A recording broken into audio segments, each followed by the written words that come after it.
9, 8, 7, 6, 5, 4, 3, 2, 1. Live from Swansea, this is the Twilight Show with Nathan Gynn. Board up, Croeso Abertawe. Hello everyone, welcome 1 hour early to the Twilight Show, and tonight we're joined by Ben Kingston Hughes to talk about his book, Why Children Need Joy. So it is all about increasing levels of joy for our children, highlighting the catastrophic damage that a declining joy can cause, especially in a post-pandemic world. So tune in, talk it out, off we go. Live from Swansea, this is the Twilight Show with Nathan Gynn on Teachers Talk Radio. Tune in live at ttradio.org, or to join in the conversation, download the Podbean app and search Teachers Talk Radio. Follow the hashtag TTRadio. Tune in, talk it out with Teachers Talk Radio. Borrowed up, Croeso Abertawe. Hello everyone, welcome to Swansea, welcome to the Twilight Show. Just a touch early this week, but we have an exciting show ahead of you. Now, as I say, we're joined by Ben Kingston Hughes, and we're going to be talking about his book, Why Children Need Joy. Now, I'm just going to check that Ben's on the line and can hear us. Ben, are you there? Ooh, I am Ben, here, yes, Nathan. Oh, yeah. Sorry, you panicked me. For a second there, the joy drained away from me and I panicked, but you can hear me okay? I can hear you fine. Can you hear me? Yep, you're coming through loud and clear, and that's fab. Now, as I say, we are going to be talking about your wonderful book. We're going to be, getting into some of these kind of concrete strategies, the kind of thoughts, the ideas, the philosophy, maybe the science behind it all. But before we get started, I think it'd be really great for everyone to sort of hear a little bit about, who you are, what you currently do, and what's kind of brought you to this point. Okay, so I work with vulnerable children. So I'm the managing director of Inspired Children, and we don't specify a vulnerability. We just go wherever there is a need. So we work with disabled children and families. We have a lovely project where we work with newly adopted children to help them bond with their new families. We do outdoor play with them. So we go out in the woods and we make fires, we climb trees. So that's half of what I do. The other half is that several years ago, we realized that vulnerable children sessions don't always quite often make a loss. And in order to keep funding that, I started doing training. I started doing keynote speeches. I started writing stuff. And so kind of the academic side of it funds the vulnerable children sessions. So that in a nutshell is where we are. And I've been doing it now for 34 years. So so it's been a long time working with children. Wow. And, I find it really interesting, what you described there, because, it sounds like in some of those situations, it could be, a challenging situation, some very, important, but hard work that you're doing there. And so, this idea that you are a proponent of joy, a proponent of that positivity, is really interesting to me. Do you find that is really important in the work you do? It's more than important. It's life-changing for some of our children. But for years, I've known it was happening, but I've not been able to really articulate it. I'm a play specialist. So for those who don't know me, I write books about play, I write articles about play, and I use positive play with a whole host of different children of all ages. But there was something kind of undefinable that I was seeing in children that had no joy or had the joy taken away from them. I kept seeing these little incidents where it would just be a total transformation for a child. And it could be something so simple. And for years, I kind of thought about it, but never thought about writing a book. And then something happened on one of our adoption activity days that made me realize that maybe I could write about this. So we were making magic potions. It was a wonderful little thing between adopters and the young children, and they were making magic potions out of green food coloring and glitter. And this is already a really positive moment. So me and my staff have already started to step back because we've got this wonderful bonding going on. And the point of these projects is actually to help find forever families for children. So this is a really lovely moment between a potential adopter and a child. But what the little boy doesn't know is that our potions are going to light up because we've got, well, it's a torch in a box. It's the cheapest light box that you'll ever see. It's a very cheap bit of kit, just a torch in a box. But when you put the potion on the box, it glows. So the little boy puts the potion on the box, doesn't know it's going to light up, and then out of nowhere, this green food coloring and glitter potion just glowed, and he got so excited by it, he started shaking. And eventually he shook so hard with excitement that he squeezed the potion as hard as he could. And as you probably guessed, it shot out and hit the adopter right in the face.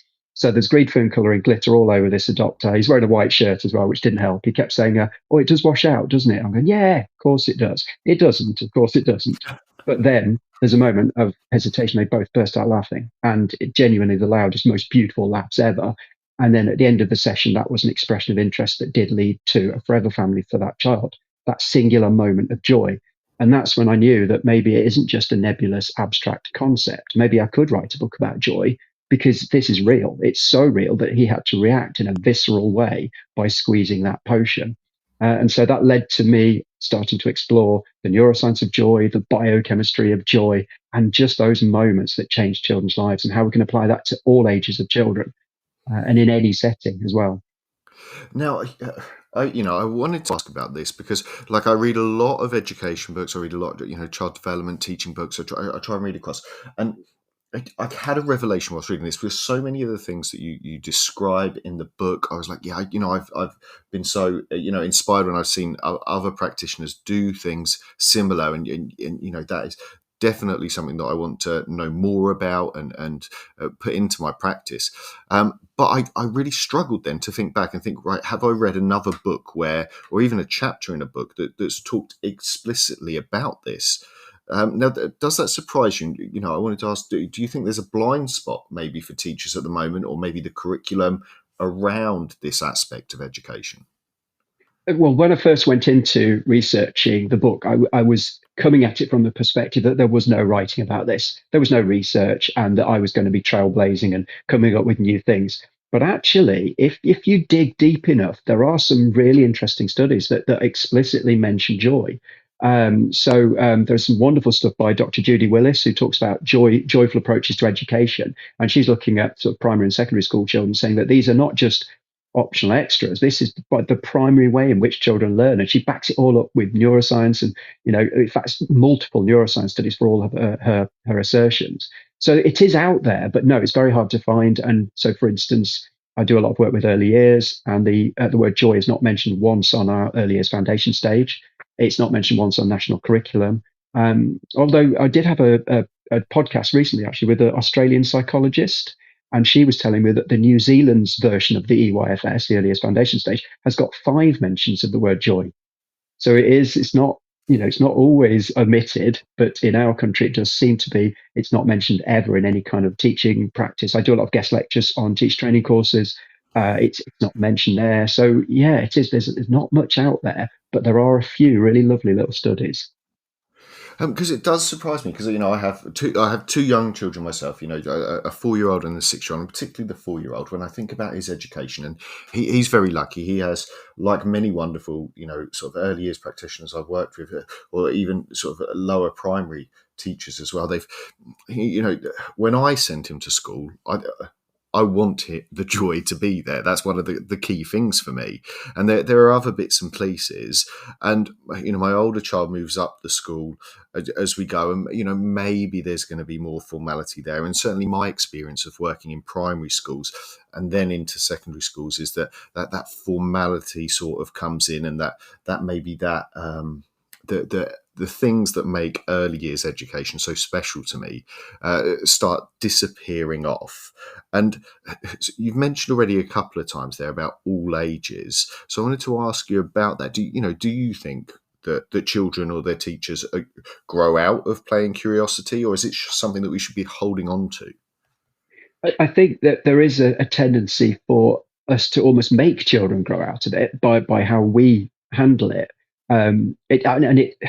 The urge to play is universal when we do our training courses for adults. So, we do teach training courses, we actually get the adults playing, and the joy that you'll see from a bunch of primary and secondary teachers running around pretending to be superheroes. It's still there. They've not lost it.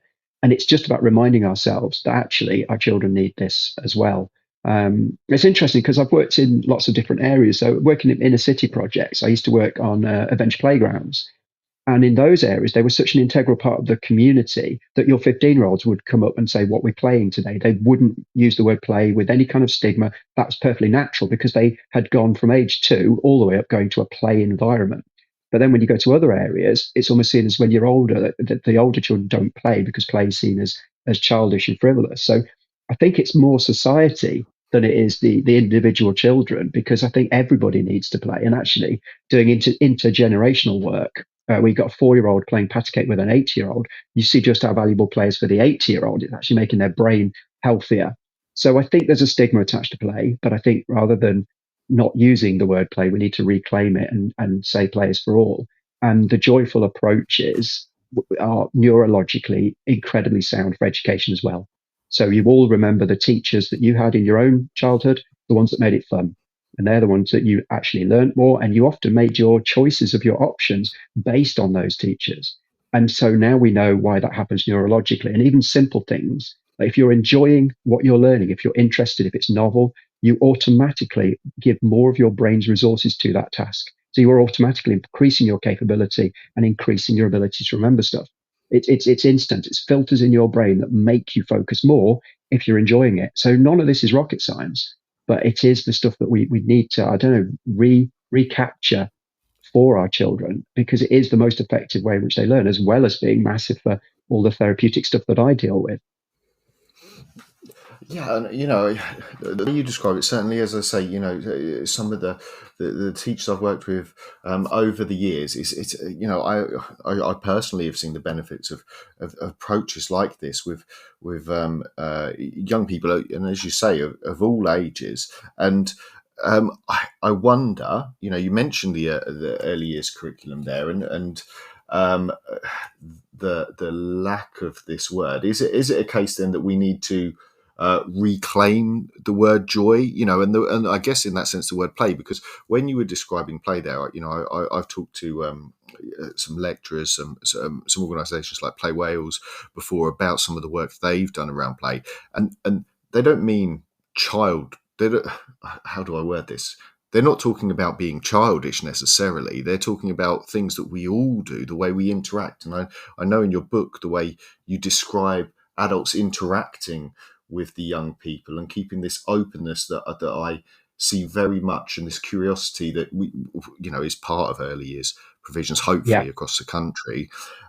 So, when you say joy, we've said it a lot. It's in the title of the book. What is it you mean, and what is it we should be looking for? What defines that to you?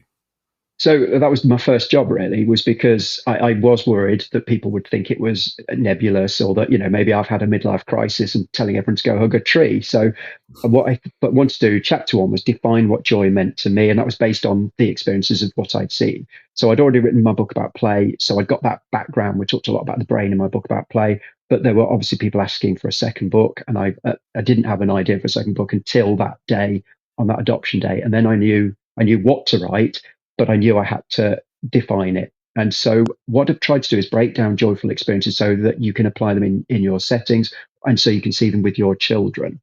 And so the first aspect of any joyful experience, there has to be a level of happiness. That's got to be there. And it's not the meh moments. It's not the throwaway moments. This is the best day ever moments that children do have.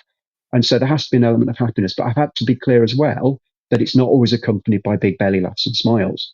We do a lot of superhero play with our really vulnerable children, and quite often they're smiling, they've got big laughs, but sometimes they look really serious because they're so caught up in their superhero persona that they're not looking like they're happy, but they really are, if that makes sense. So that leads nicely onto the second bit of joy. So happiness is vital, but you also need to have high levels of engagement.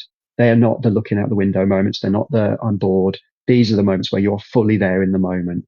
And I think I describe in the book a little boy just wrapping up a parsnip in a bit of string with the look of absolute concentration and joy. And it was a really manky old parsnip, but no adult went, "Oh, don't touch that, it's dirty." He was just following his own interest. And that, even that little quiet moment by himself, wrapping up a parsnip, that was a moment of joy because he was fully happy and he was fully in that moment. So you've got to have high levels of engagement. So if you follow things like the Leuven scale, it's basically Leuven scale to the max. You've got to have the happiness, but none of it can work if the child does not feel emotionally safe with you. And that is the key, because without that, everything else goes slower. Your development slows down, your learning slows if you don't feel fundamentally safe and free of anxiety. So that's the platform for joy. And I've described it in the book as an aspirational rocket, I suppose, and that the happiness and the engagement they're the bits that we're looking for, but you need the launch pad. And the launch pad is feeling safe. And I mean that as emotionally safe, feeling nurtured, feeling cared for, and genuinely feeling important in your environments. So it's three things: happiness, engagement, and emotional safety. It's really simple, but if you get all three things right, that's when you start to see it being absolutely life-changing for some of the children that we work with. And I'm looking at the book now. I'm looking at the joy equation part that you have there, and as I was going through, and as I was thinking how best to explain this, particularly for some of our listeners who I don't want to stereotype. There might be a jaded secondary history teacher there who thinks that I've gone all flowery maybe, and when I'm talking about this need for joy, and I look at some of the words you've got here, and there's words here, like obviously, excitement, pleasure, where I think I could look at them and say, look, do you want from your young people them to be excited about the history, for example, that they're learning? Yeah. And I look at the next part and I say, do you want curiosity? And as I say, you mentioned the emotional safety part there. Do you want them feeling valued? And suddenly this isn't for my 4-year-old, I guess. And that was something that really struck me about this. The way you've broken it down is it almost takes it from being maybe a silly, a light-hearted word, and I don't mean that in a sort of derogatory way, to becoming, this is a serious and for all, and actually what you've all been talking about, but brought together. Yeah, I mean, that was my aim, because one of the problems with my job in particular is that I do a lot of stuff that to an outsider does look silly. We do some very unusual play opportunities. We do a lot of stuff that might be dismissed as frivolous. So I spent the first book trying to justify why play, whilst on the surface looking frivolous, is not. It's the most important process. And the same's with joy. It's the moments that are the silliest. I was doing some work with Warwickshire recently, and I read a report, and this is early years, but the report was about post-COVID children and about how that they've missed out on opportunities, how their levels of play have declined. And one of the recommendations from this very serious report was that young children need more giddy time. And I thought that was lovely, because that's what we do. And an outsider might think that giddy time is frivolous, but actually now we've got reports saying that. And yes, I do think it applies to secondary school history. In fact, my mum was a secondary school history teacher years ago, but she died a long time ago now. But she loved history, and she put every bit of that joy into history, into her lessons. And there are forum groups for people who used to go to that school, and they still occasionally mention my mum as being one of those teachers that inspired them. And it was through joy. She loved history, whereas I dropped history because I didn't enjoy it, because I was bored in the lessons. And now I've come back round full circle. I'm actually starting to really enjoy learning about history. So, it's everybody. It's all ages. It's all teachers. It can be done.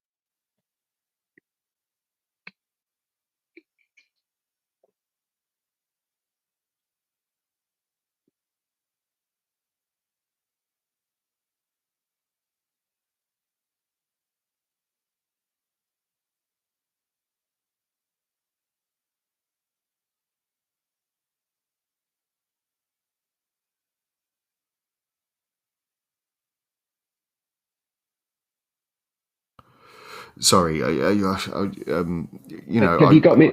Have you got me back again? Sorry, I lost you for a bit. Yeah. No, it's okay. Don't worry. I think I might have disappeared there, but I just wanted to ask you about the part in there. You had some parts about the chemicals, about the biochemistry. You've mentioned a little bit about this kind of hardwired for it there. And I found that really interesting. Again, in this juxtaposition of, we're talking about, you use the word, sometimes we talk, it might seem frivolous, but this is, scientifically hardwired in there when these chemicals are firing off when we're doing these things. Yeah, and that's the bit that fascinates me is that for years I've known this stuff is good, but when you start to unpick what it's doing in the brain, I mean, firstly, it's fascinating, but it also gives you ammunition to justify what you're doing. And so with the book about play, I was looking at the primitive bits of the brain because we share play with all mammals, and it was, painting this picture of these optimum biochemicals for well-being. So with the book about joy, it's icing on the cake. We were looking at additional biochemicals, the happiness hormones, they're called, things like dopamine, and so many different sort of links between dopamine and our experiences of life. And then I was looking at things like endorphins, so actual drugs that make you feel high that you only get through certain experiences. So yeah, it was a really interesting journey. And when you add that to the previous book, you've got an entire brain's worth of biochemistry that is the absolute optimum well-being for the whole rest of your life. So there is, if we get it right, you really can help even our most vulnerable children. Loads of stuff about dopamine really fascinated me. So like dopamine's your reward system. So you'd get it for eating a lovely meal. But what we don't realize is the odd little things that might cause dopamine. So some people get and feel a reward if they solve a sum, for instance, but not everybody. So it's really subjective. Some people get dopamine from housework. There've been studies that prove that. Other people don't. So it's whatever works for you, and it's finding what gives that dopamine. And lovely example of that is poetry, because the completion of the rhyme sets up that little sense of completion in yourself. When you hear, a good rhyme in a poem or in a children's story, that is a little hit of dopamine. That's your reward system. So you actually get a little bit high on poetry, and that's why children love stories that rhyme. It's not just about embedding short and long-term memory. It's also about making them feel really nice, because a really well-crafted rhyme gives you a sense of pleasure and floods you with these wonderful biochemicals. So there's lots of different links to our practice with children, and I find fascinating. I love some of my favorite books. I mean, things like The Dinosaur That Pooped a Planet. I mean, it's about poo, really. It's but it's crafted so well because the authors are musicians as well. They've created these wonderful rhymes in it.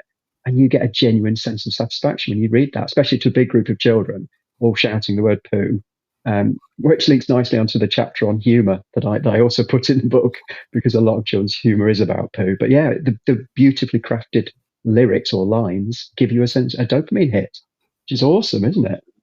Well, you say poo there. I have, unfortunately, in my house at the moment, had to set up what we refer to as the poo jar, because there are so many, with two young boys, so many mentions of poo and the hilarity that brings, that I've got a kind of little fine jar that, particularly if they use it, when the mother-in-law's around or such like. So we have a poo jar that is not full of poo, but full of little coins that I'm collecting, which unfortunately I have to pay for myself at this. So I seem to be fining myself for them. Well, yes. We are collecting a little bit of money to spend on some ice cream at some point, for how many times they've said the word poo. So you're not tempted to turn that on its head and actually pay your children for saying poo in front of your in-laws, just for the sheer hilarity of it? That's something I would be tempted to do. Yeah, no, that would the joy, as you say, it is strange how some of these things, are just kind of across everything, and Yeah. It's interesting that you described, very early on, you described this example of the kind of bottle exploding, and that being funny.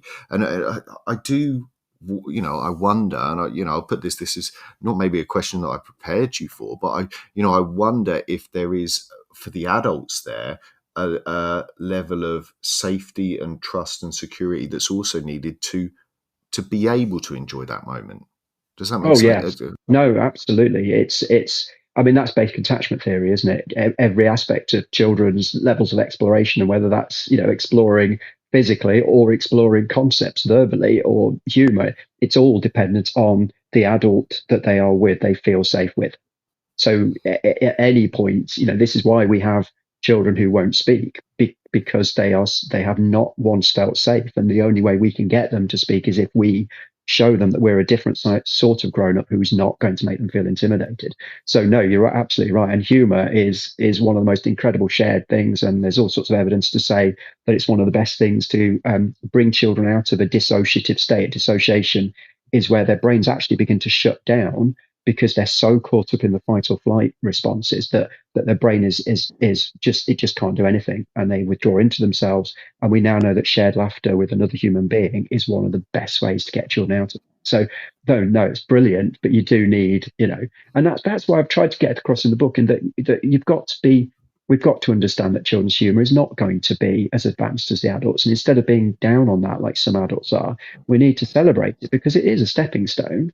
You're not going to get biting political satire from a 4-year-old, are you? You're going to go through the stages of the toilet humor, and then out the other end, you might get something that, that's really important for that child. And in fact, I think I've argued in the book that we probably use humor more than we use any amount of history or geography. And that's not anything against history or geography. I'm just saying this is a vital social function we use every single day, and yet it's barely mentioned, barely taught. So, I don't mind the odd poo joke from children. No, I think it reminds me this kind of shared, but the confidence that it takes from the adults to be there as well to be accepting of it, because I think there can be a panic, and as I say, with the saying poo in front of my in-laws, the blood drains from my face and I panic, and then I immediately go into a kind of control mode, I guess, and like no, we can't. I stiffen up, and then they stiffen up, and that kind of robs the joy, I guess, from the situation or the possible enjoyment of the situation. And we're all guilty of it, as parents. I've done it myself. My daughter's favourite word when she was very young was buttocks. And we would play storytelling games. It's something she's loved ever since she was very young. So storytelling games, and we teach these on our communication language training, but they're very simple word games. And she would just wait for the perfect moment and then just shout buttocks. Well, that's fine. But if you're in a restaurant, you instantly feel uncomfortable because you've got the 4-year-old shouting buttocks, and you now feel you're the bad parent, and you find yourself telling your daughter off when actually you wouldn't normally because you're on show. So we've all done it, but actually, my daughter, she loved word games, and she's precociously good at like that kind of thing even now when she's 12. So it's given her joy. So the odd word buttocks, I think, was fine, and what a great word to be a favourite word as well. My son then said, same restaurant, he said, I've just done RE, and he says, I really like the word biblical. So my daughter was shouting biblical buttocks at the top of her voice, which sounds like some kind of Christian punk band, doesn't it? It's like, it's a bizarre thing to hear in a restaurant, but no, she's quite happy to go, biblical buttocks, biblical buttocks. So yeah. There's some kind of part that, I like the sound of that. Like, maybe not the words themselves, but that does sound like it's a nice phrase to say, the alliteration or something of it. Yeah. And this is really important. If you've got children that love words, you've got children who want to learn more words. If you take that joy away, then that's when they start to, why would you want to learn more words? Because if they're not pleasant or they don't give you anything, children are not stupid. They're going to do what appeals to them. And when you look at the word gap and you look at children that they're missing out on their vocabulary, etc., and you look at what's missing from those children's lives, it tends to be the joyful use of language. It tends to be the bedtime stories and the silly songs, or the jokes, or the books about poo, or whatever it is. But it's the joyful use of language that's actually stopping them acquiring more language, because the motivation is not there anymore. So if you've got a child that's got favourite words, even if they are buttocks or biblical, that's amazing. And that's, working with practitioners who don't shy away from big words with it even in early years. And you've got children, knowing proper names of dinosaurs and loving saying, there was one little boy I worked with recently, and there's a dinosaur called, correct me if I'm wrong here, but the Wangchanosaurus. Okay. One of the new breeds of China, it's discovered in China. That's why there's a lot of these Chinese. And he knew that, age 4. And he said it with relish, Wangchanosaurus. Now that is brilliant, isn't it? Because that's joy, and that's what's going to make that child want to learn more words. So yeah, important stuff. Now, I have a question for you, and I think this is possibly, but while we are defining what we're talking about, I realise this, looking back through this is possibly the hardest question I think I could ask. But, we've talked about the chemicals, we've talked about this kind of nebulous, possibly, although well defined within the book, kind of idea of what joy is. But I can't measure the chemicals in my classroom or in my school as I go around. That part doesn't help me. So in the moment, or as a leader that some people listening will have been, and I've been there myself, walking around school. How do I recognize this joy happening? What does joy look like in the children? Well, I mean, you say you can't measure it, but we do have scales to measure things like levels of engagement, for instance. So you've got your Leuven scale and other similar scales. So you can see when children are fully engaged in something. There is an element that you can measure. Happiness, obviously, that's difficult to measure because you can't necessarily see it on a child's face. But I think it's more about when it's working. If you're in a classroom and you've all, I mean, I've done lots of teaching in my career. When it all seems to come together, and that those children are learning, and it's a shared moment. I think I know perhaps it's not what you want to hear, that it's an instinctive thing, but I do think you all know when a lesson's gone really well, when the children have asked absolutely searing questions that show they're actually listening to what you're saying, or they've engaged or achieved something that perhaps that they wouldn't have been able to the lesson before.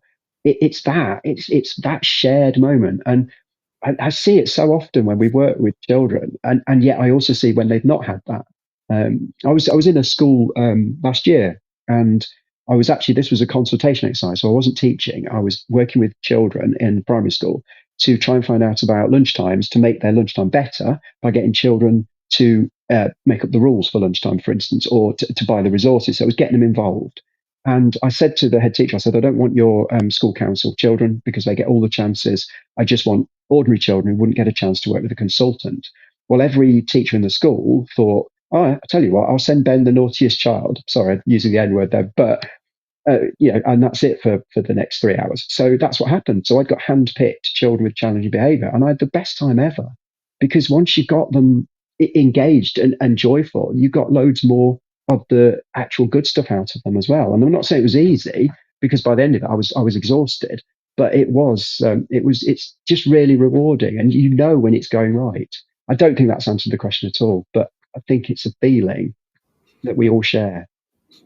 Yeah, I don't know. I agree. I have been that leader who's walked around schools, and I've walked down the Key Stage 1 corridor, and there is a feeling, there is a kind of an ambiance, a vibe. I often say is my word, but like you can feel everything going well, and as I say, I look at some of these parts in the book where you put words onto it, and certainly but maybe this is where I try to be more early years based, and I don't need a tick sheet, and I don't need a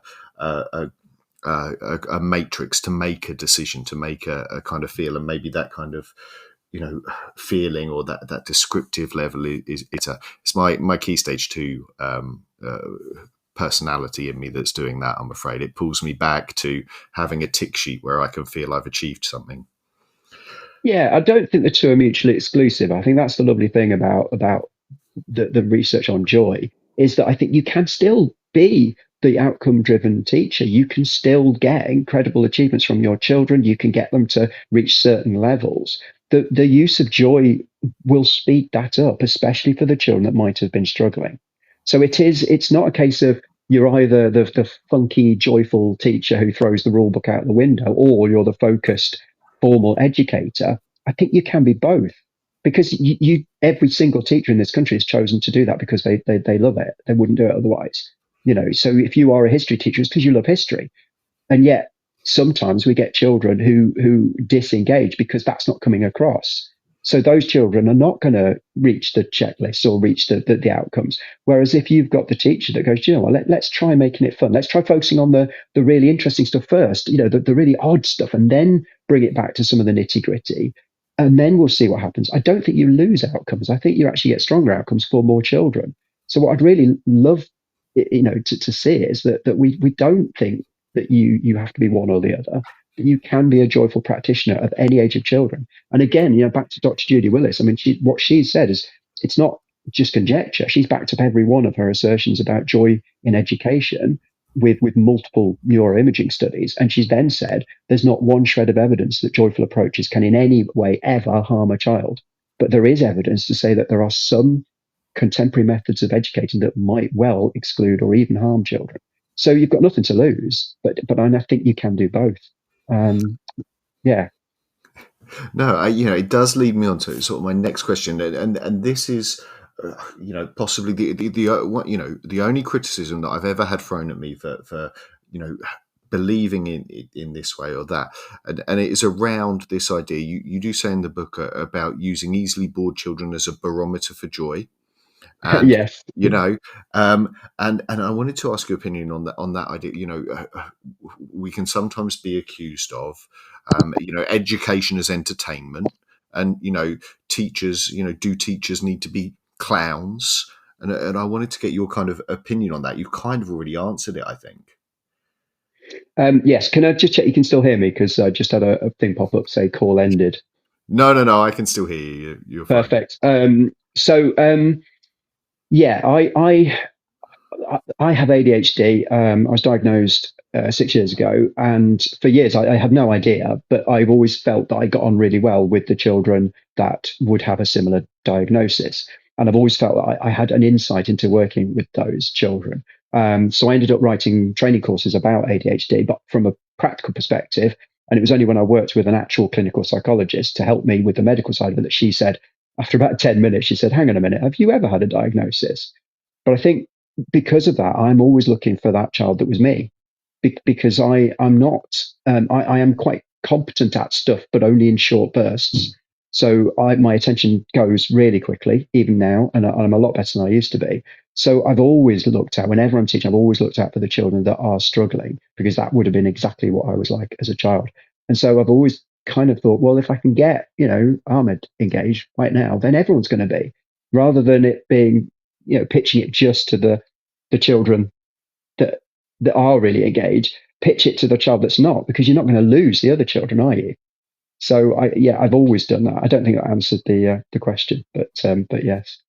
No, it's fine. I think it's lovely sort of hearing the descriptions of your teaching. It does give me. I don't get to teach in primary anymore so much, and it does make me miss it. Reading the book made me miss because in my head I think there tends to be more opportunity maybe, or for that enjoyment, and you do give some lovely examples of primary practitioners who really do bring this awe and wonder, we used to call it where I used to work, to the primary curriculum and to the early years classrooms, where there is a real wow and a real excitement, but it isn't done just as entertainment, I guess.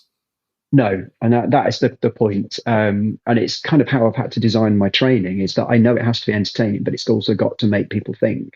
And I think, that balance of really interesting stuff and making children genuinely happy to be there. Well, we now know that is going to make that child use more of their brain's resources to access that learning. So we know it's going to work. But I do a lot of teacher training, guest lecturing and stuff like that now. And there was one I've done in Leicestershire area where it was only for early years, new early years teachers, so reception teachers. And then the next year they said, actually, we think this might work with Key Stage 1. Can we invite Key Stage 1? And so we're now in the 5th year of doing it, and now we have secondary at the same event. So it's a training event based on play, but we're getting secondary school teachers to attend as well, because this is stuff you can actually use even in the middle of your formal lessons.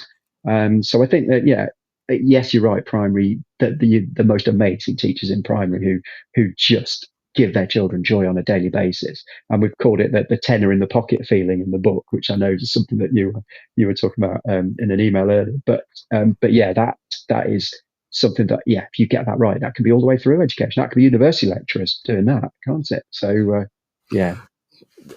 definitely. And I want to ask you about that. There are parts in the book where, as I mentioned earlier, about where describing, we've talked about the interaction between adults, and we've talked there a little bit about the staff maintaining the excitement themselves for this learning. Yeah. I really related to that. I mean, maybe I'm lucky in that I fixate on things and I find things really interesting, and I am always curious and enjoying stuff, and maybe that's kind of an issue that I have to deal with outside of the podcast myself. But some staff, how do we stop staff becoming jaded by our work, by just going through the motions? And it's how do we help teachers keep wanting to find that joy? I think the first thing is to remind every teacher, and this is what we do on the teach training guest lectures, is to remind them of why they do the job in the first place. And that is, you didn't get into this job to not enjoy it. You got into this job because you love it. And if you can remind them of that starts to bring that joy back in. But it's no, it's not easy. We all have bad days. I mean, it's the outside of your control. You can have a car bang on the way into the school, and you've had an irate argument with somebody. So you get to school and you're stressed, you're anxious. But I think that now we know that your children are modeling everything on you, that we know that stress and that anxiety is not good for the children. That's when you kind of have to put on your face that says, do you know what, I'm here now and I've got to be the best I can for the children. And I think that's sometimes the hardest thing. I've had quite a stressful life recently, but working with children, I have to be able to put on the mask and go, yeah, that, because none of that effect is going to affect those children. And that's not easy. I think that's something you learn over time. But rediscover your joy of why you do this job, because if that's not there, then of course you're going to be not putting it across to children. We're only human. So that would be my first thing. And then reminding people of how it does work. It's not made up. There are now enough studies to show that if you make your lessons more stimulating, joyful, novel, interesting, then you can actually get children to learn more. They remember more, they use more brain to actually access that information, so their capability increases, and that cycle means they desire more learning. And a majority of the biochemicals of joy are actually addictive, so now you've got children craving learning. You imagine the best maths lesson in the world is actually leaving a child craving maths like a heroin addict craves heroin. And that is what you need to remind teachers of, because once you get that cycle going, you've got children who are ready to learn, want to learn, and actually crave learning. And that's all due to the biochemistry. So it does work. So remind them why they did the job in the first place, because it is joyful is information and knowledge. And then remind them that if you use these approaches, you don't lose anything, but you could very well get through to a child that nobody else has been able to. No, that is a fantastic piece of advice. I hope there are leaders listening who either go out and get the book themselves or for their school library, or use some of those phrases to persuade, to say, look, this is an approach that works. Now, also a perfect time for us to pause for a second, pop to the news, and remember, if you are listening live in the studio and you have questions, you can fire them at myself or Ben, and when we come back, we're going to be unpicking some of the possible barriers, but again, some more really useful and powerful top tips for how to increase joy when working with young people. So Ben, we'll see you in just a second, okay? Thanks a lot. This is Teachers Talk Radio, and this is Teachers Talk Radio News.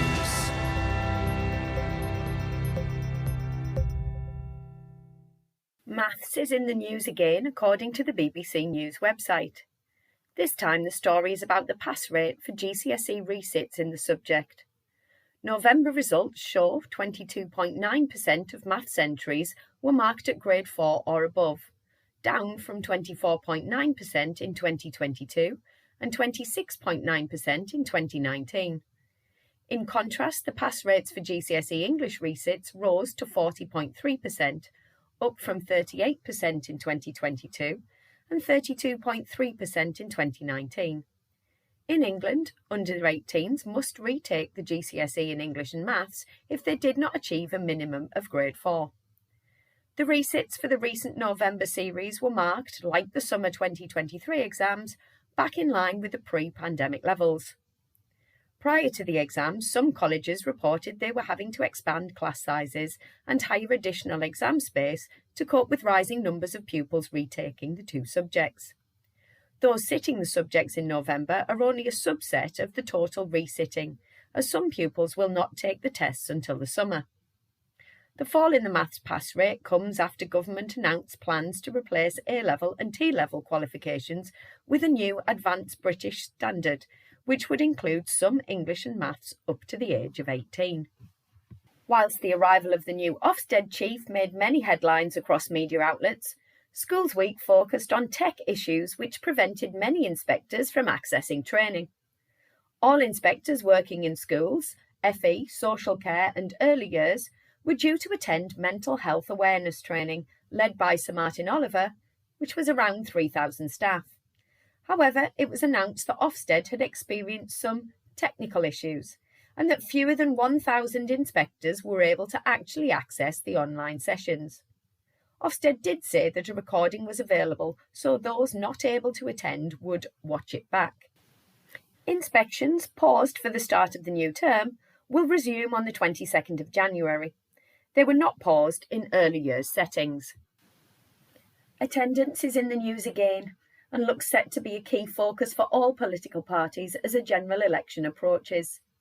In a recent speech to the Centre for Social Justice, Shadow Minister for Education Bridget Phillipson said Labour would pass a law to register and count the children taught at home, adding that it was important that local authorities know where children not in school are. Plans also included setting up more breakfast clubs. The current government has proposed similar in its schools bill, but this and many other aspects were abandoned at a later date. However, new attendance hubs are being launched in London to help reduce persistent absence. The DfE has chosen 9 schools with excellent attendance rates to share ideas with others across England.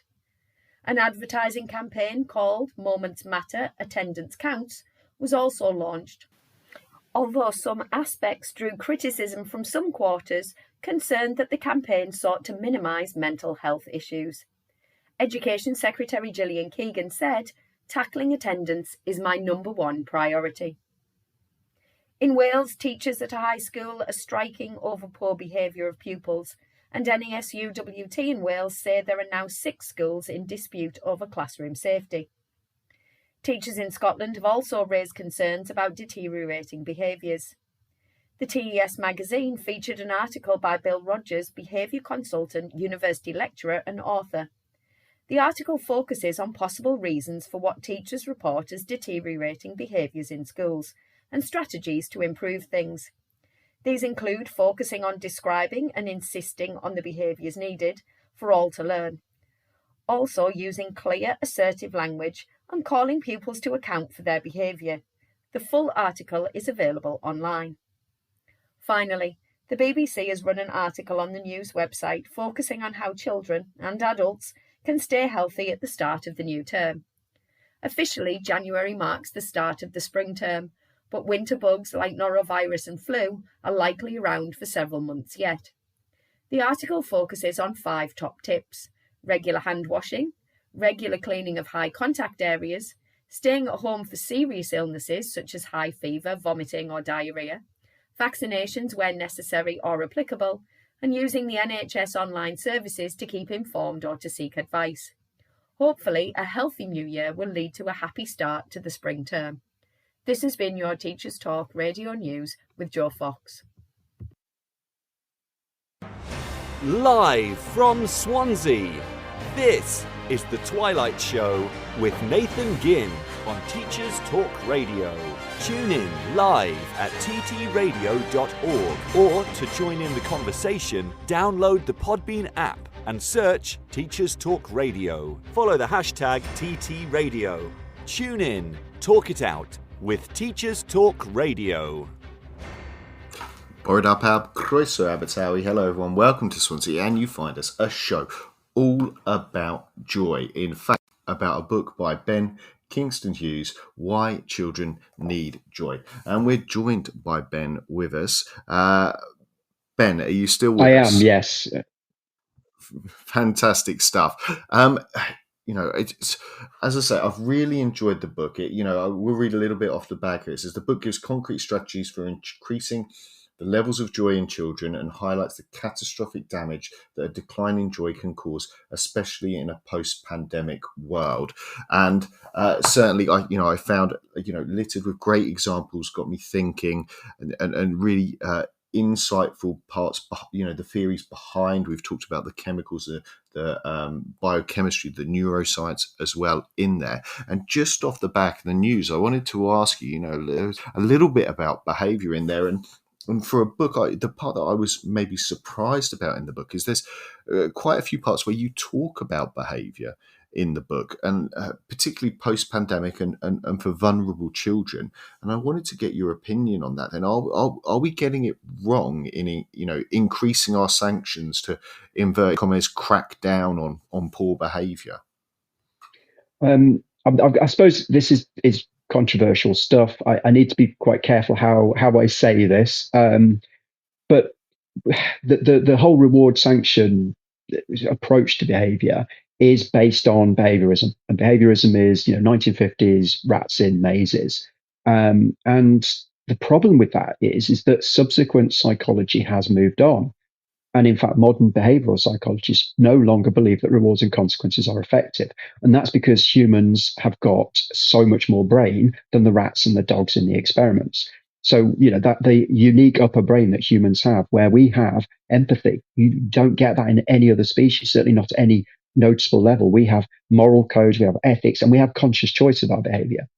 So I'm always, I know they're going to happen. I know you're going to have reward and consequence in every environment. I know that's there. So I'm not naive enough to say that we get rid of all that, but there has to be more, because human beings are much more than rats, and we need to focus on the cause of the behavior, not just treating the behavior itself. And for some of the children I work with extreme behavior, I have to say that we've been working with children that have already been through the young offenders system, children who have been moved on from multiple foster carers because of their behavior, excluded from multiple schools. With us, the whole reward consequence thing does not work at all, because they've had enough of that. And the only way we can work with these children is actually try and understand what the motivations for the behavior are, and then try to steer and guide that child to give them choices. And only then can you reach that unique upper brain and actually help the child to understand their own behavior.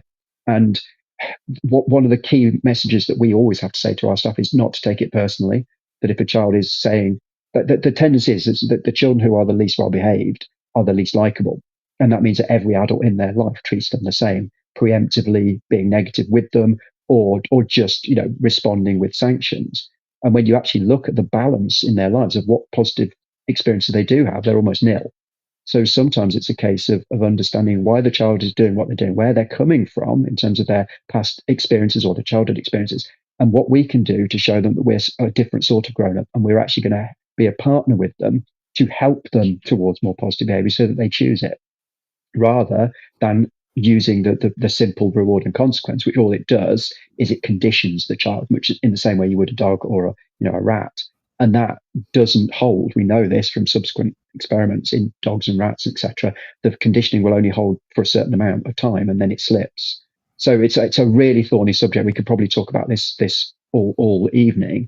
But for me, it's about understanding why a child's done what they've done, and then working backwards from that to try and support that child so they now have a choice to not do that. And it is hard.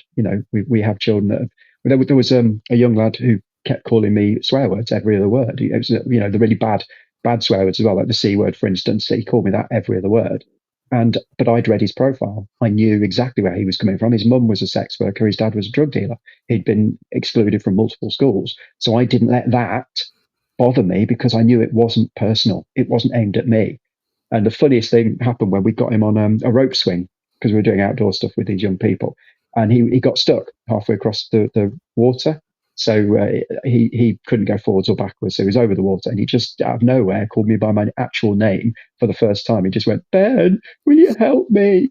in this really very almost feeble voice. This very tough young man suddenly sounded in desperate need. So, I mean, I am uncomfortable with being called a hero, but if you want to, that's fine. No, I strode into the water, muscles rippling, well, kind of sagging. I picked him up and I carried him out. And he never called me the C word again.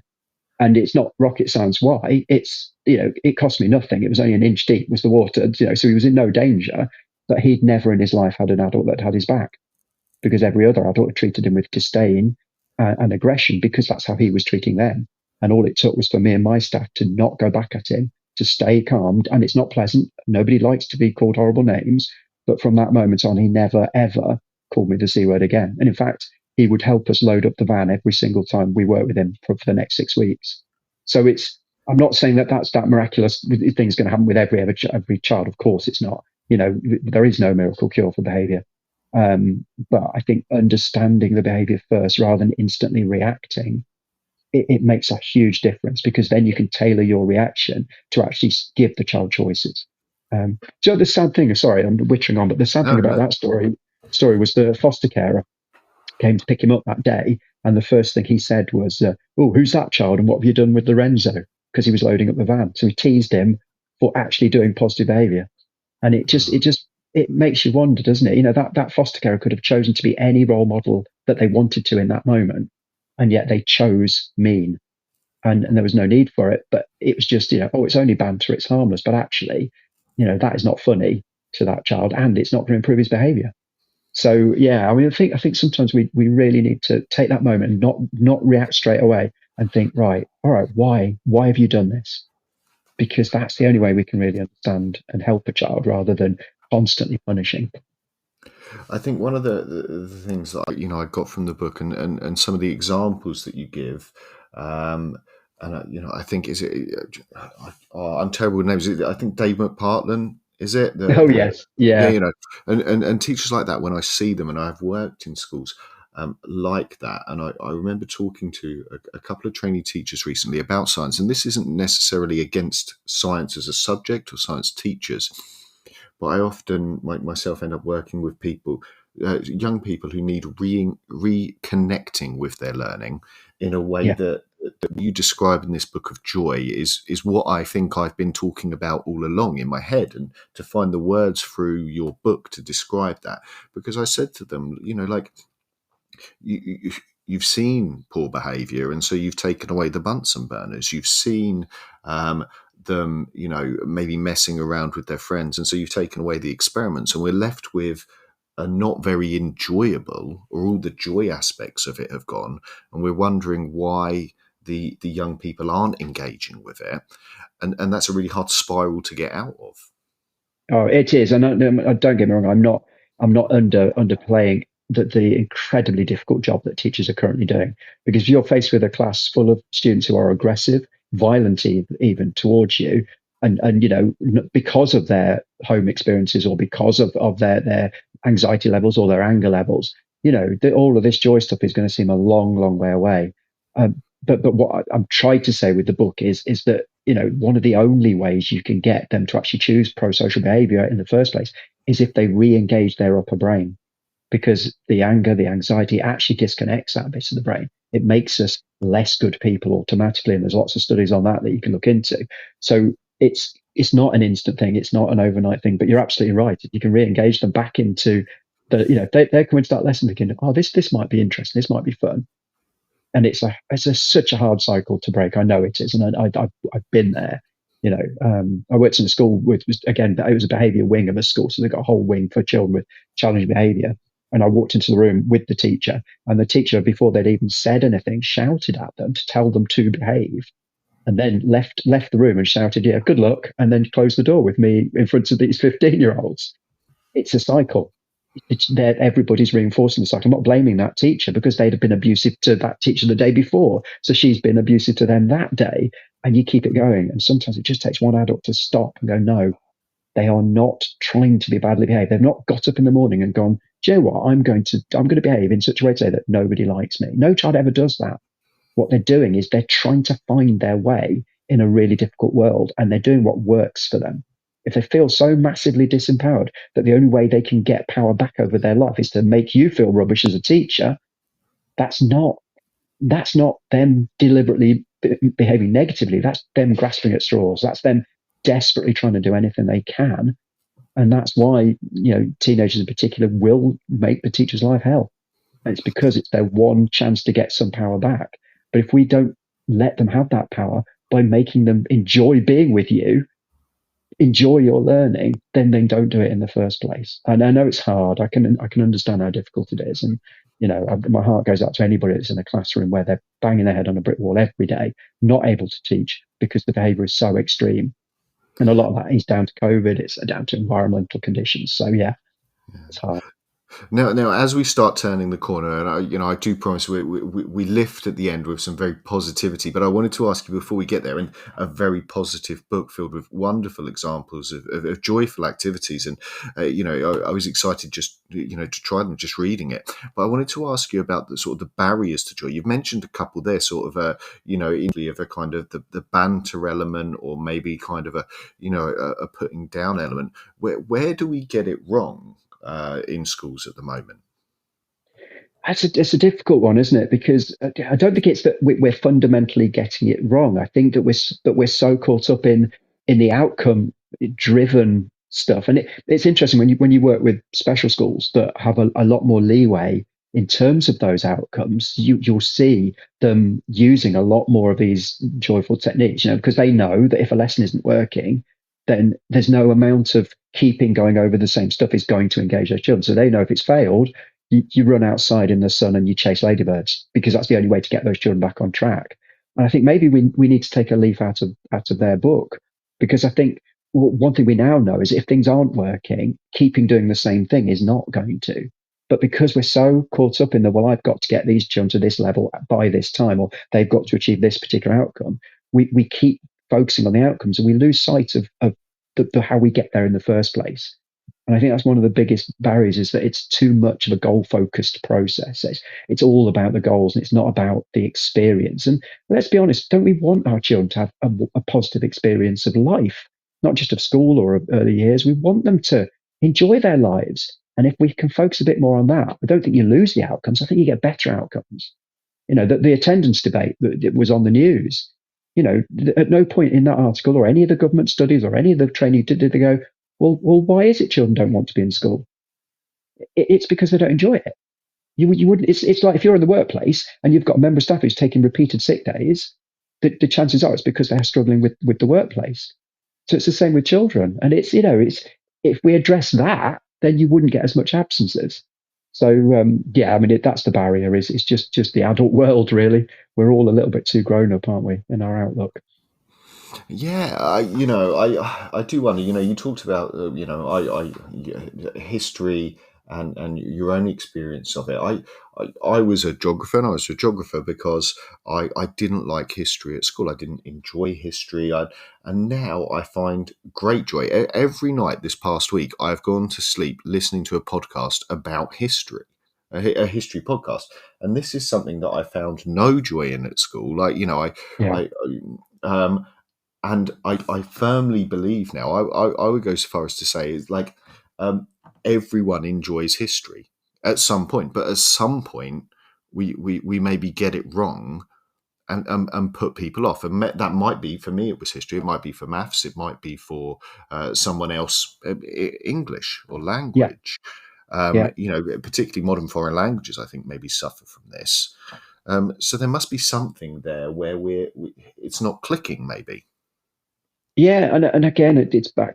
I honestly believe it's back to joy. I think if my history teacher back in the day, without being critical, it was dull, so I dropped history. It's not because I didn't like history, and my mum was a bit disappointed because she was a history teacher that I dropped history, because she found it amazing. She was a massive Richard III fan. So she obviously she died before the body was discovered in the car park. She'd have loved all that, but she would talk about Richard III so passionately. You got caught up in it. She actually years ago got stopped by the police, and she was speeding slightly, and I was sat next to her, and the police came out, and as he was talking to her, saying, you've been speeding, he's writing his ticket. He saw a Richard III book on the back of the car, and he went, "Oh, you into Richard III?" Then they started talking about Richard III, and he let her off, because she'd met a police officer, and they talked so passionately about Richard III and where the battlefield might be or where it might not be. So that's what history's like. And yet I got none of that in high school, because I had a teacher who taught it like, in Harry Potter, the teacher, the ghost teacher that's died and then just carried on teaching, history of magic teacher. That's what it was like. It was just recounting things over and over again, dates and facts, with no joy. So yes, sorry about the bizarre story about my mum. Then I don't know where that came in, but no, but I think it sparked with me this the shared act of joy, that it is there is a social element to it then, and I think that comes through in the book. Hello? Oh, sorry. I think we lost you. Just it went a little bit clicky for a second there, Ben. Yeah, You're sorry. okay. Yeah, I'm fine. Yeah, my earphone just dropped out my ear, so just had that panic. Um, yeah, sorry, you were saying. I was just asking about the shared aspect of joy, the fact that it's almost a social thing. Yeah, I think what we now know about things like the nurturing system, for instance, it is in all mammals. We all look out for each other instinctively. It's part of what makes mammals successful. But actually, we now know that shared social experiences are a lot more powerful than perhaps we thought. So those moments that we throw away, the sitting around the dinner table, eating together, that's declined so massively in society. The sitting, watching a beautiful sunset together, or or exercising together, or dancing together, singing, all of that. I think we've kind of lost track of how massively important that is.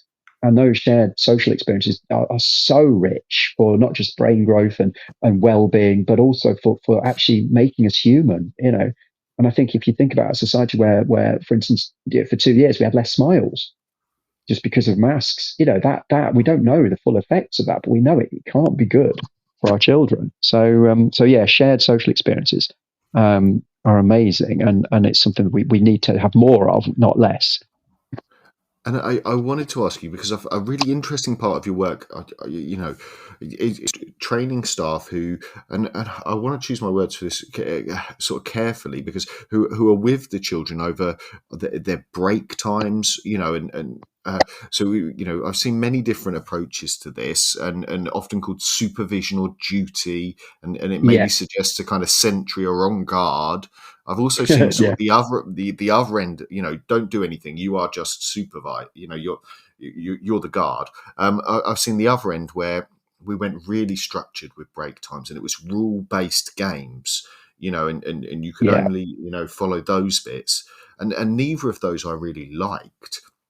And I wanted to ask you about your opinions on that. We call it a break time, but I guess in your sense, in our working on their joy, it's probably an incredibly important time. Yeah, I mean, neurologically, we now know that those free play opportunities that my child gets at lunchtime are potentially more powerful for growing the brain than the actual lessons. And you build the infrastructure for all the other stuff you need, like the mathematics and the speech and language. You build it through play. So yes, we do training for midday supervisors, for classroom assistants, as well as the teaching staff, and on how to make lunchtime an oasis of play, to help children emotionally reset and actually, explore and have fun, so that they can now be more academic afterwards, if that makes sense. And that's one thing there is quite a bit of research on. So, for instance, in America, 6 states have banned the practice of taking away a child's recess or lunch as a punishment, because they're citing academic studies that show that you do better in academic tasks if you have a break. It's not rocket science, but so yeah. So what we try to make our lunchtimes in the schools that we support is that oasis of play, and it's about children engaging with a whole load of resources, but just being children. And the adults are there not to take over play, not to tell them what to do, but as a resource if needed. And it's lovely when you see it. If I was in a school in Leicestershire just last week, and it was just a wonderful moment of chaotic joy, and there were no behaviour incidents because all the children were fully engaged. And that's it. Once you're playing, you tend to forget to misbehave. It's one of those knock-on effects of the projects we do is that, our primary behavior strategy is to make sure the children forget to misbehave because they've had so much fun. So yeah, lunchtimes are massively important. And also neurodivergence. If you have, like me, any kind of neurodivergent conditions, then you're looking at that clock and you're using the break as a lifeline. It's the one thing that is going to make you be able to focus for that last few minutes, because there's a break coming up. And then you make one mistake, and as a punishment, you lose your break. And that is one of the most heartbreaking and soul destroying experiences. And I remember it still clearly. I mean, it actually makes me feel, I get that dread on me even thinking about that. And that's, 45 years ago we're talking about now. So, yeah, an oasis of play. It's what it needs to be. There needs to be joy at lunchtime, because for some children it's the only time, especially if that child goes home and that joy is absent. Not blaming anybody, but society itself. If you're a family deciding whether to feed your family or heat your home, then there's going to be precious little joy because you're anxious. So that lunchtime could be so special for children, and that break. And if we throw it away, then that's a really missed opportunity, isn't it? You know, almost.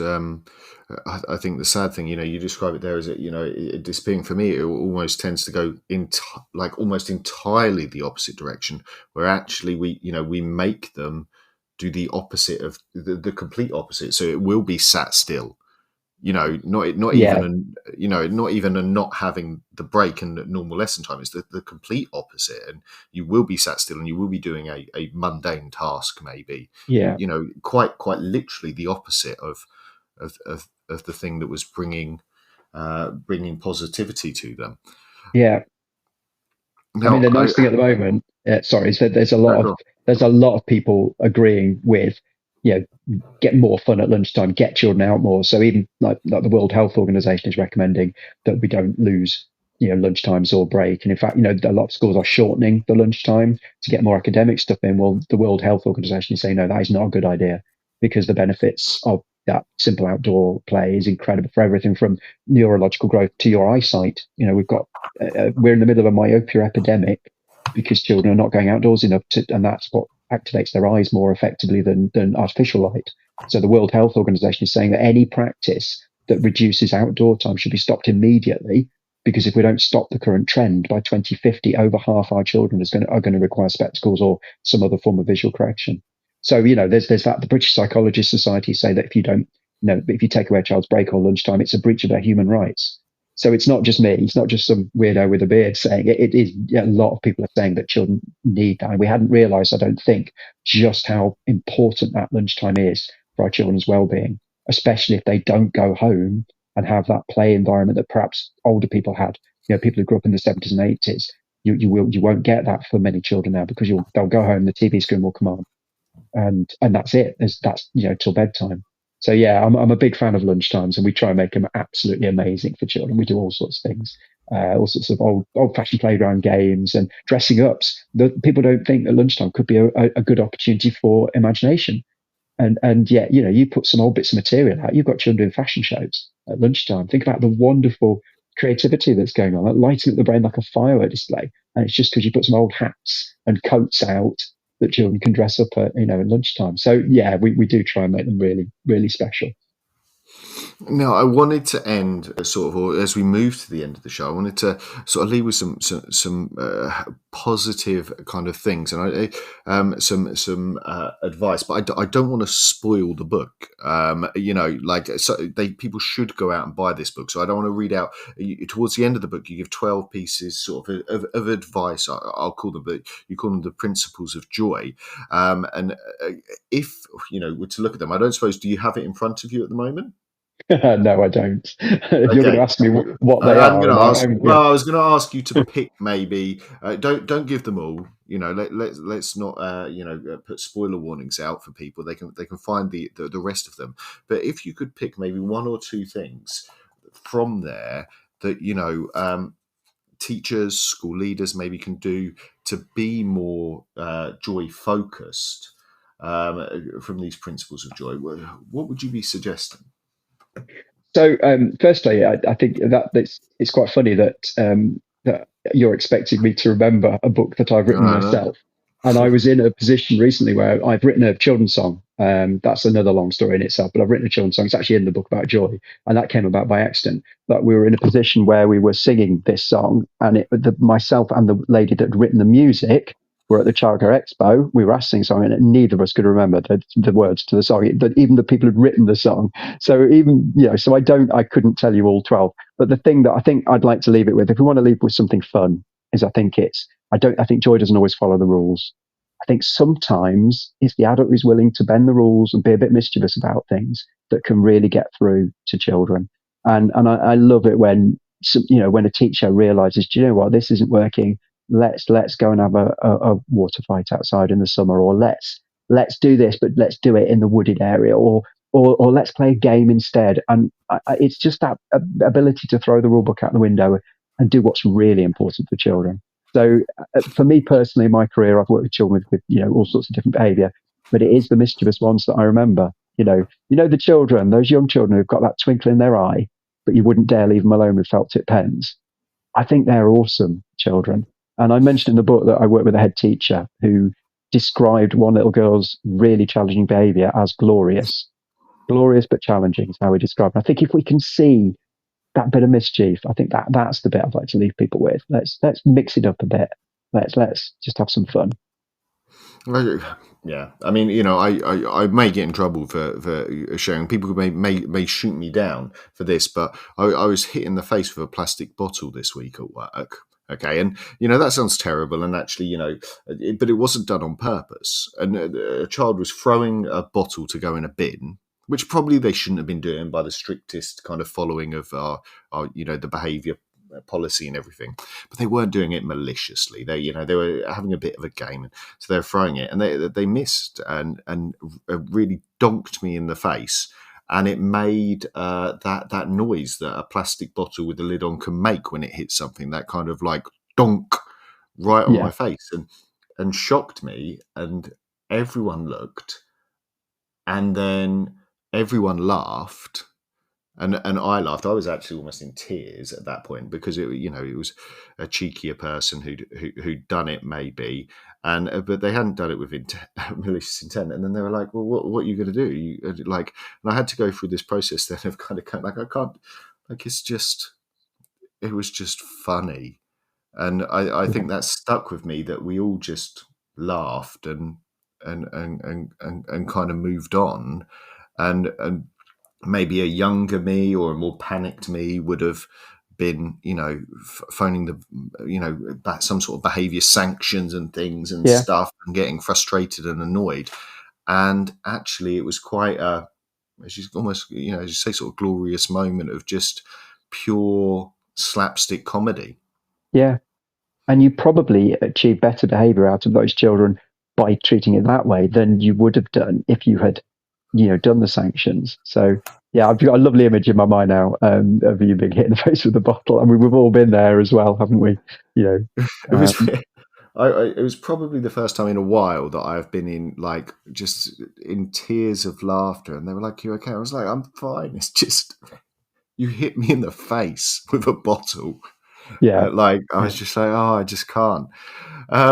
Now, we've talked about the sort of, the general, the bigger picture, and there's certainly some stuff in the book that I think leaders would be able to take away and really, think about, and think about how they establish that over the long term. But we'll also have, some teachers and some people maybe who want to jump onto this at the end. And in the introduction to your book, you say joy is a concept that can be the fundamental difference between a child struggling and a child thriving. And I think, there may well be listeners who want to really get onto that and immediately, and at a classroom level as well as at a school level, which might take longer. But if we've got listeners, what could they start doing from tomorrow to start bringing more joy into the children in their care's lives?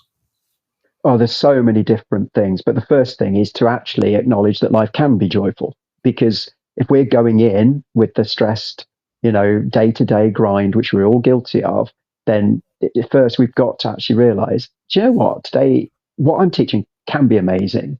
This is really interesting stuff. And so it's a more of a change in our own attitudes first. It's a decision to be not quite so grown up about it. I mean, I use this example in the book, but my daughter once said to me, "Daddy, that's the best mushroom ever." And I heard myself say, "Well, don't touch it, it's dirty." I'm not proud of that, but that's the adult mentality. So the first way in which we can bring joy to our children is actually get ourselves joyful, get ourselves excited about the world, because there is so much awe and wonder in the world, but we forget because the grown-up world gets us down, doesn't it? So that's the first thing. Yeah, always look at what we're doing and start to recognize that joy again, and that hopefully will help us to be happier as well. And when children are modeling then on the adults in their life, if they're modeling on that joyful adult who points out the awe and wonder to them, then their brains will actually begin to synchronize with yours. And we now know that from all the studies in early childhood. So yeah, just let's try to give them more joy in a dismal world. And aside from obviously getting themselves out there and buying the book that is available, it's called Why Children Need Joy. If people wanted to reach out to you, hear more from you, how could they find you? So yeah, I mean that's easy. Website www.inspiredchildren.org.uk. The website's just been updated, so there might be the odd teething trouble. So if it doesn't appear, try again later. And then just people email me all the time with stuff, and that's just ben.kingston@inspiredchildren.org.uk. Or just Google Inspired Children, and it'll come up with us. And I'm always happy to hear from people if they've got questions or queries. We're so busy at the moment that it takes me days to get back to people, but I always get back to people if they've got questions. Fantastic, and thank you so much for coming on. And as I say, it really is a joyous book. It was an enjoyable book, which I don't often get to say about reading educational stuff. But the stories, and as I go through it, I'm just flicking through this to describe it to the people. Every so often, there's these kind of little sections where it has either an anecdote or a piece of advice or a story from your own lives that really bring it to life, and it really sort of brought back a passion for me for this kind of work. So thank you so much for putting this together. Oh, it's an absolute pleasure, and I wanted it to read not like a textbook. I wanted it to read that something you would want to read for itself as well. And it's very hard work to do that, but I think hopefully that's how it comes across. It comes across as somebody who's genuinely passionate about outcomes for children, but not as a textbook. Although a lot of universities are picking up the first book now as a textbook, but it was never intended for that. So yeah, if you like a more conversational style, and you like books that are designed for people with short attention span, then this is the one for you, isn't it? So yeah. Yeah, it's certainly, as I say, it was a great read for me, and I really enjoyed it. It's going on my shelf at work to lend out to as many people as possible. So we've just had a message in there just from Paul, one of our listeners there, just saying, I found it harder and harder to plan and teach lessons that are in the bracket Ben is talking about. So I'm so glad someone's banging that drum and trying to make them happen again. So really positive feedback there. From here in South Wales, like the Welsh for good night is Nostar. I should probably have explained that before I say it. So from me in Swansea here, thank you so much for coming on, Ben, and Nostar. Nostar to all of you guys as well. Oh, I really appreciate you, joining back in there. You didn't have to go with the Welsh, but that's the joy. I love language learning at the moment, and again, something that I didn't enjoy at school, but playing around with words just seems to bring so much fun. Yeah, definitely. Thank you again, and thank you to all our listeners. You'll be able to, if you're listening live, you'll be able to hear this as a podcast at ttradio.org very shortly. From here, good night, Nostar, and we'll see you next time. Thanks a lot. Thank you.